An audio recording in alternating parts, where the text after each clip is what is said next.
Praise the lord. ఈరోజు దేవుని వాక్యం, తానే మీ కొరకు యుద్ధము చేయువాడు. యెహోషువ గ్రంథం 23వ అధ్యాయం 10వ వచనం. మనకు ఎవరో ఒకరు శత్రువు ఎలా ఉంటారో మన పక్షాన ఎవరో ఒకరు యుద్ధం చేసేవారు కూడా ఉంటారు, అంటే సపోర్ట్ ఉంటారు. మన జీవితం యుద్ధభూమి లాంటిది. ప్రతిరోజు కూడా యుద్ధమే. ఏదో ఒక శ్రమ, శోధన, మానసిక ఒత్తిడి, అలా ఏదో ఒక దానితో మనం పోరాడుతూనే ఉంటాం.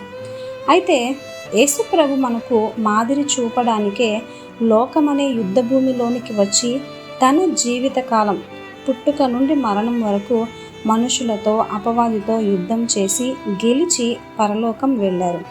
కాబట్టి ఆయన మనకు సహాయము చేయ సమర్థుడిగా నిలిచారు.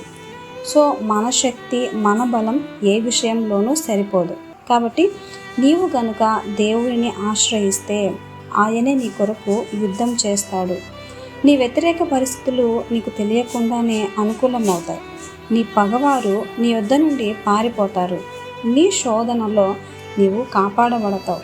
సో జీవితంలో ఈ పోరాటం నేను చేయలేకున్నాను అని కృంగిపోకు. యుద్ధశూరుడై ఆయనే నీ కొరకు యుద్ధం చేస్తున్నాడు. ఆమేన్.